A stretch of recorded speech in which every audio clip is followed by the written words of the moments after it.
Chers amis, bonjour à toutes et à tous, j'espère que vous allez bien. Bienvenue sur Wheels Crypto. Aujourd'hui, on va parler d'une catégorie qui est nommée vraiment ultra méga importante dans le marché crypto de par tous les protocoles qui la composent. En effet, sans son existence en termes de catégorie et de tous les projets qui la composent en termes de protocole, on n'aurait pas certains projets qui fonctionneraient de façon normale.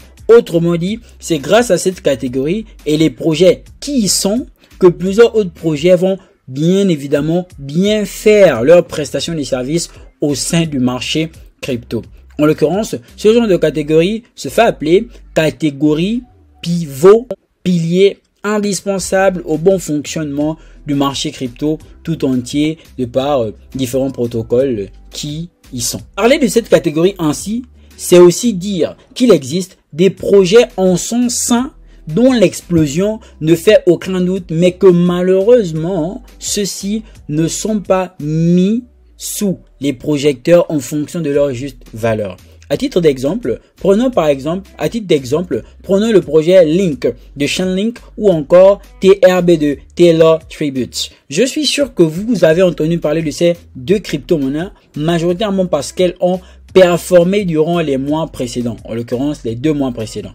Mais avant ça, plusieurs personnes négligeaient le Link, plusieurs personnes négligeaient le TRB. C'est seulement quand ces projets se sont réveillés que beaucoup de personnes eurent à avoir un regain d'intérêt pour ceux-ci. Eh bien, il existe encore dans cette catégorie-là d'autres projets avec le même potentiel, peut-être même avec un potentiel encore plus extraordinaire. Justement, vous ignorez parce que ces projets-là n'ont pas encore montré toute leur puissance logique vu que tu es en période de bear market. Que dis-je, vu que tu es en train de sortir de la période de bear market. Vous l'aurez compris, cette vidéo risque d'être très intéressante car je vais prendre un projet parmi tous ces projets car il y en a tellement et ce sont des projets qui sont tous intéressants que je vais analyser et vous verrez dans quelle mesure celui-ci aura la possibilité de réellement nous sortir des performances assez incroyables et extraordinaires au prochain bull market. Je vous suggère donc de regarder cette vidéo jusqu'à la fin une fois de plus.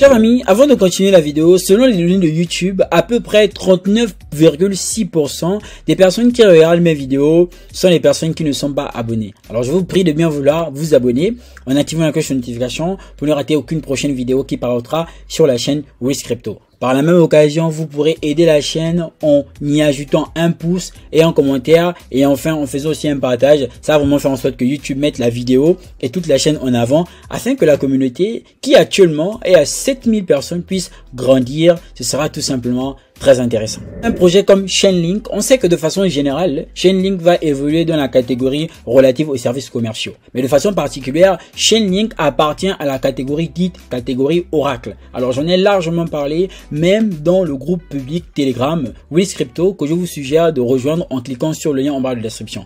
De là-bas, vous pourrez voir toute une vidéo complète sur l'explication de ce que sont les oracles. Pour ceux qui ont une idée, les oracles vont tout simplement être très indispensables dans le marché crypto, vu que pour confirmer certaines transactions au sein de la blockchain même, il faudra recueillir des informations extérieures. En l'occurrence, certains smart contracts pour être déclenchés, il faudrait que l'on ait une confirmation comme quoi les informations extérieures seraient tout simplement importantes pour la validation de ceci. Par exemple, une transaction comme suite doit être effectuée.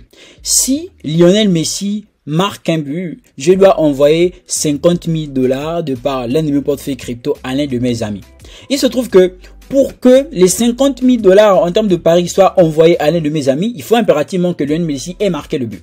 Sauf que c'est une transaction qui doit être effectuée dans la blockchain, par la blockchain.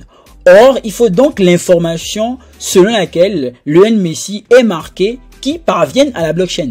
Mais pour aller prendre cette information du but de Messi et pour la mener dans la blockchain, il faut impérativement qu'il y ait quelqu'un qui le fasse. Donc, c'est le rôle des oracles, c'est le rôle des projets comme Chainlink. Ils vont aller récupérer les informations extérieures qui s'avèrent être vraies et confirmées pour les amener dans la blockchain afin de valider certains smart contracts. Vous comprendrez donc que plusieurs smart contracts ou encore plusieurs transactions ne peuvent pas tout simplement être validées si ceux-ci ne font pas leur travail. En l'occurrence, l'oracle, c'est celui-là même qui aura un angle de vue global, objectif sur toute la situation autour de lui afin de prendre les décisions nécessaires et indispensables pour le bon fonctionnement ou encore pour la pérennité d'un certain ordre. Ainsi, on a plusieurs projets qui vont évoluer dans la catégorie Oracle. On a vu Chainlink, on a vu TRB et le dernier actuellement c'est le projet PIT. Et bien évidemment, c'est celui-ci, en l'occurrence le PIT Network. Tout ceci, ce sont des projets assez intéressants. De par leur capitalisation boursière, vous pourrez voir que ce sont des projets qui sont piliers dans cette catégorie-là. Alors, Chainlink, doit-on réellement en reparler? Non, je ne pense pas. Ça fait une longue période, pratiquement du 2 mai 2022 à 2023, dans une longue période d'accumulation, ce que j'ai appelé accumulation bull market, parce qu'en fait, au sorti de cette accumulation, on irait tout simplement, boum, chercher des niveaux encore un peu plus intéressants, mais bien évidemment, les niveaux précédemment ayant déjà été atteints au bull market précédent. Et c'est seulement quand Chainlink est sorti de cette longue phase accumulative dont je demandais aussi à plusieurs personnes de s'intéresser au Chainlink que pas mal de personnes, justement, se sont intéressées pour ne pas entre guillemets rater le train, sont venus acheter, et même là encore quand c'était déjà en performance. Et on remarque que Chainlink est actuellement au niveau d'à peu près 14 à 18 $. Bien évidemment, au passage de ce niveau, ça va tout simplement propulser le Chainlink à nouveau vers des sommets historiques déjà ayant été atteints, soit le niveau de 50 $. Bien évidemment, chers amis, je ne vais pas m'attarder sur le Chainlink car tout le monde sait déjà de façon générale ce qu'est le Chainlink et dans quelle catégorie Chainlink va agir. Je vais plutôt aujourd'hui me baser sur un projet assez intéressant, trop intéressant même, qui aura de façon psychologique plus ou moins la même mission que Chainlink, mais à nuancer car ça peut vraiment être encore un peu plus intéressant et qui plus est, c'est un projet qui est en train de sortir des configurations relatives à un réveil et ça ne me m'étonnerait pas que dans les mois à venir et précisément même au bull market, ce soit un projet qui performe de façon intéressante. Ce projet aujourd'hui, c'est tout simplement le GRT. Oui, ça fait pratiquement près de 7 minutes que je parle, le suspense a assez duré. En fait, cher ami, qu'est-ce que le projet de Graph? Le GRT. C'est un projet qui est assez intéressant. Je vais vous la faire de façon à ce que tout le monde puisse comprendre de façon simple et pratique sans emmerder tout un chacun avec un vocabulaire ultra méga technique. Bien évidemment, si jusqu'ici vous n'avez toujours pas liké la vidéo, je vous conseille de le faire, c'est très important, ça fait du bien à tout le monde en ce sens où ça permet à la chaîne de se développer et à moins de faire des vidéos davantage qui pourraient tout simplement faire en sorte que vous ayez des pépites dans votre radar. Amis, alors qu'en est-il du projet de Graph? Cette question. Avez-vous déjà entendu parler des protocoles d'indexation? Si c'est le cas, veuillez le mettre dans la barre des commentaires. The Graph est ce que l'on va appeler un système d'indexation. On entend par système d'indexation tout système qui aura la faculté, la possibilité de recueillir certaines données afin de les classer de sorte que ces données soient partagées à tout un chacun en fonction de la nécessité à l'instant T. C'est le cas de Google. Que va faire Google? Google est un système d'indexation de données. En l'occurrence, Google aura la faculté de prendre toutes les données qui existent de par différents réseaux, de par différents événements de partout dans le monde et classifier ces données-là. De telle sorte que lorsque moi, je viendrai chercher par exemple comment préparer du riz, quelles sont les recettes pour préparer du riz sur Google, ce qui va se passer c'est que on va me donner toutes les informations, tout le contenu sur Google relatif à la préparation, en l'occurrence à la cuisson du riz. Donc, ce sont toutes les informations qui sont prises de par différents lieux informatifs qui sont tout simplement classifiés de façon importante et chronologique de telle sorte que la personne qui vient faire une recherche soit directement dirigée vers le lieu ou encore est directement les informations relatives à sa recherche. Bien sûr, vous conviendrez avec moi que si Google le fait pour des pages web ou encore des sites internet, The Graph n'étant pas dans le même contexte que Google va tout simplement faire cette prestation de services relatif aux différentes demandes dans le marché crypto. Par conséquent, The Graph va tout simplement prendre les informations assez nécessaires, les classifier pour différents types de protocoles DeFi, en l'occurrence de protocoles de finances décentralisées, de telle sorte que lorsque Uniswap, SushiSwap aura besoin des informations assez importantes pour valider ces transactions, alors d'aller chercher ces informations nulle part ou encore partout en même temps, ces informations vont tout simplement être mises à disposition de façon classifiée par The Graph. Ainsi, The Graph va être le seuil où ces protocoles décentralisés vont tout simplement aller piocher, d'accord, pour que certaines transactions soient valides au sein des différents protocoles décentralisés. Il faut impérativement la présence de The Graph, tout comme Chainlink l'est en ce qui concerne la validation des smart contracts au sein de la blockchain en allant recueillir des informations extérieures. The Graph va tout simplement être à ce niveau, ce protocole, ou encore ce système qui va classifier les informations importantes et indispensables pour que les différents protocoles décentralisés, en l'occurrence de DeFi, puissent tout simplement mettre à bien leurs prestations de service. En disant que The Graph ne va pas, comme Chainlink, aller dans le monde extérieur pour chercher ces informations. Non, les informations sont sur la blockchain de façon générale. Tout le monde, quand on parle de protocole open source, ça sous-entend que tout le monde a la faculté, la possibilité de voir ces informations, d'avoir accès à ces informations. Mais tout le monde n'a pas la même faculté, la même possibilité que certains protocoles ayant été conçus et donc en ayant des prédispositions pour mieux interpréter ces informations-là.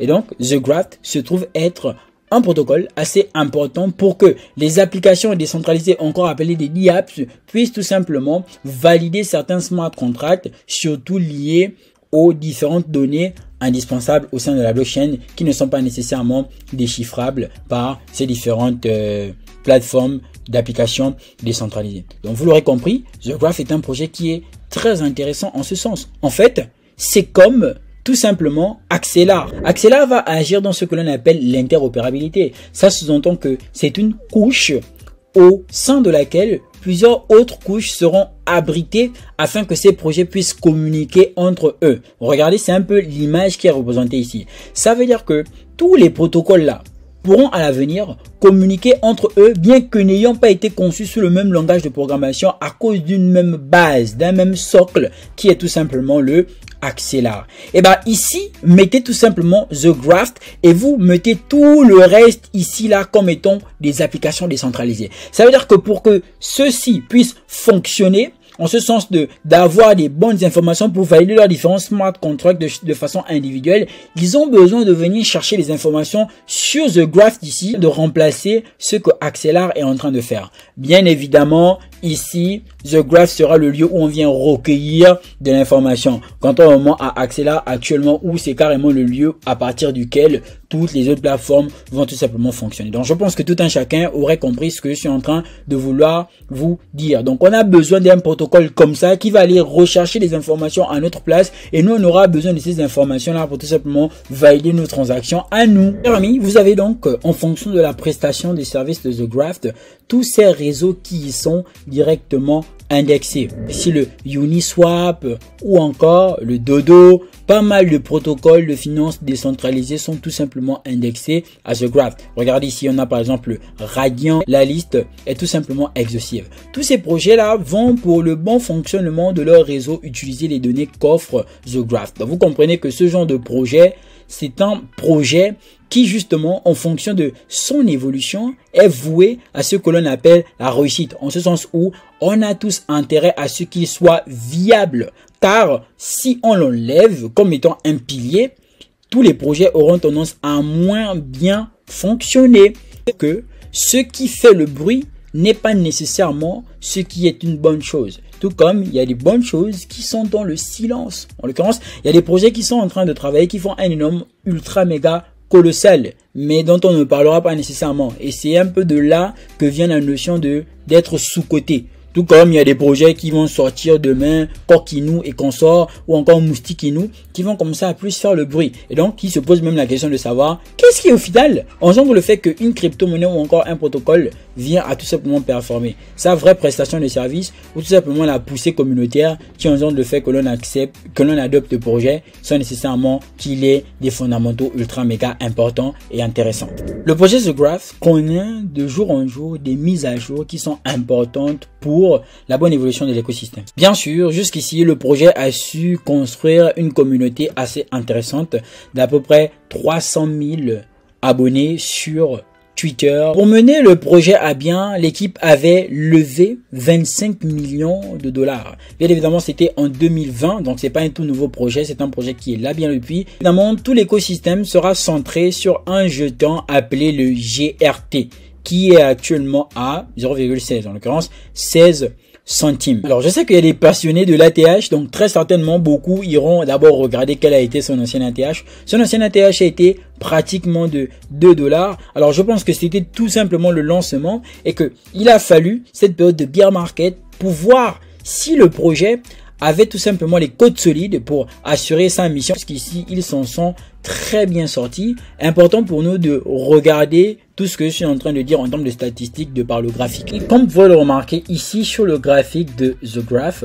comme tout projet, pendant le bull market en 2021, on a connu une hausse spectaculaire assez importante, ramenant ainsi le projet à 2 dollars. Bien évidemment, l'ATH dont je parlais précédemment. Ensuite, venez la période de bear market, c'est tout simplement le noir, pour ne pas dire le rouge, pour toutes les crypto-monnaies de façon générale, où on va connaître une certaine dépréciation des volumes. C'est ce qui va très certainement se traduire dans le langage familier par les soldes.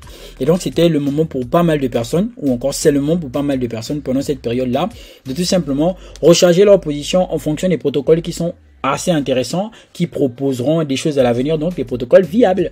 Et du coup, on peut se rendre compte que sur le graphique de The Graph, on a tout simplement à ce niveau une accumulation. D'accord? Nous sommes en grosse phase accumulative ici. Bien évidemment, après, selon la théorie de dos, on pourra tout de suite matérialiser un support là, qui sera tout simplement un support haussier. Donc, on va remarquer que dans cette accumulation, les acheteurs sont premièrement venus acheter ici, puis au second niveau, ils sont rentrés plus haut que le point précédent, ce qui constitue aussi un bon signe. Beaucoup pourront appeler ça une certaine consolidation haussière. Bien évidemment, le retour de The Graph après cette accumulation pourrait être tout simplement spectaculaire et intéressant, ce qui nous vaudra le fait de retourner toucher son ancien ATH, en l'occurrence le niveau des 2 dollars. Et pourquoi pas encore plus à l'avenir en fonction de la prestation de service qui tout simplement est faite. Donc on va remarquer que de côté fondamental, on a une très bonne évolution. De côté fondamental, on a des mises à jour, des partenariats, des partenaires assez forts et stratégiques. On a un jeton qui se porte ultra méga très bien. Et du côté technique, on est tout simplement en train de concrétiser ce qui est en train de se passer dans le niveau fondamental. Un projet que je mets dans votre radar et pas mal de projets comme lui sont encore dans cette configuration-là. C'est le cas par exemple de Hedera, tantôt, où le H-bar va plutôt être aussi dans une phase accumulative, mais on remarque qu'on a un support qui est de plus en plus haussier. Et donc ici au niveau là, nous sommes en train de consolider. Il faudrait donc impérativement que l'on casse ce niveau, tout comme chez The Graph, pour reconnaître un retour haussier assez fulgurant et significatif. Et il y a pas mal de projets qui l'ont déjà fait de par le passé. Et quand je dis de par le passé, c'est un passé qui est vraiment récent, tout comme ça a été le cas avec le projet MPL, surtout lié à la vague, la boule spéculative relative à l'organisation des actifs. On a vu pas mal de projets relatifs à cette catégorie-là se réveiller tout simplement. Et l'un des leaders actuellement de la organisation des actifs, ça va tout simplement être le Maple, en l'occurrence le MPL, projet qui tout simplement est sorti de sa phase de consolidation pour aller chercher des niveaux historiques assez intéressants, mais bien évidemment ayant déjà précédemment été atteints. Soit le niveau de 18 dollars, presque 20 dollars. Chers amis, si vous voulez des projets davantage dans le marché crypto, si vous voulez que je vous fasse des débriefings dans le marché crypto sur certains projets ultra méga intéressants, si vous voulez diversifier vos investissements de par les différentes catégories assez importantes, si vous voulez des projets qui jusqu'ici ont des configurations assez intéressantes, des projets qui performent, qui ont déjà performé et qui pourront encore performer, toute cette prestation de service vous est donnée de façon à ce que ce soit accessible à tout le monde à seulement 10 dollars, soit à peu près 6500 francs CFA, dans le canal privé Telegram WizCrypto. Pour rejoindre ce canal privé, il vous suffit de cliquer sur le lien en bas de la description.